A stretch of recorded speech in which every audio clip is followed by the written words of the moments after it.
So hey guys, welcome to another Warframe video where today we're taking a quick look at the Incarnon variant of the Furax Wraith. Now, the only way to get the Incarnon adapter for the Furax Wraith, or any other Furax actually, is via the Steel Path version of the circuit game mode. Once you have the adapter, and the Furax of course, you can take them over to Cavallero in the Chrysalith and combine them. Though this also requires 20 Pathos Clamp, which comes from the Aura Worm boss fight, 70 Drackroot, which is a flower that grows on the middle islands of the Duviri Paradox, and finally 300 Ariet Scales, which comes from the fishing minigame you can play in the Paradox. Just like with any other Incarnon weapon, you first have to evolve the Furax to get access to all the Incarnon benefits. This is done by firstly doing a solo mission with the Furax, after which you have to activate its Incarnon mode 6 times in missions, and then finally you have to kill 30 enemies that are affected with the lifted status effect. The easiest way to do the last challenge, by the way, is by simply using heavy slam attacks, which lift all enemies they hit. Now, Incarnon mode is a little bit different on melee weapons than it is on guns. The way you activate it is you need to build up to 6 times combo and then do a heavy attack. This grants you a 3-minute buff that boosts your melee damage, sprint speed and bullet jumping by quite a bit, and it causes your heavy slam attacks to leave behind a patch of fire on the ground which does pitiful damage, so don't use it, it's really not worth it. Now, as far as the evolution choices go, they're actually pretty cool. The first one has you choose between Swordsman's Flourish, which gives you flat damage, and then if you only have a melee weapon equipped, you have double combo generation, and Killjoy, which once again gives you flat damage, but also increases your attack speed up to 50% based on how many enemies are near you. The second evolution lets you choose between Moonrise Velocity, which gives you 1 meter of extra range, which is always nice. Then there is Overhand, which sets your heavy attack efficiency at 20%, which is suspiciously low, so this one might get buffed. And finally Standoff, which pauses your combo timer when you holster the weapon. And the final choice is between Flashing Bleed, which gives you a 40% chance to inflict bleed on an impact status effect, so it's basically like internal bleeding or hemorrhage, but for the Furax.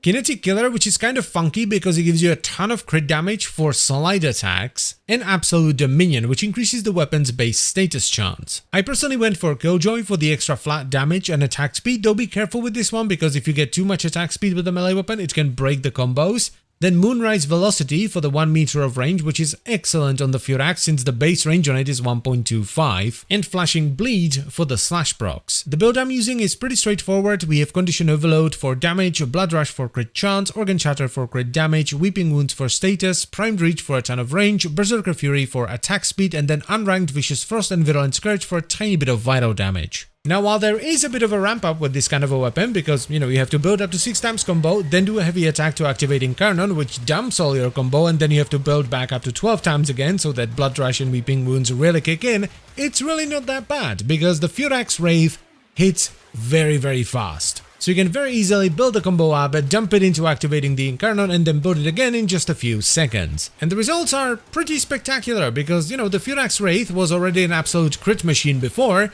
so now it's a crit machine and it has slash procs, which is an absolutely massive change for the Furax Wraith because one of its biggest downsides is that it did mostly impact damage, which, while good for bashing through Corpus Shields, is not so good for bashing through armor. But that's no longer an issue. And while we're at it, the second biggest downside of the Furax Wraith was that it had pitiful range, 1.25 base range.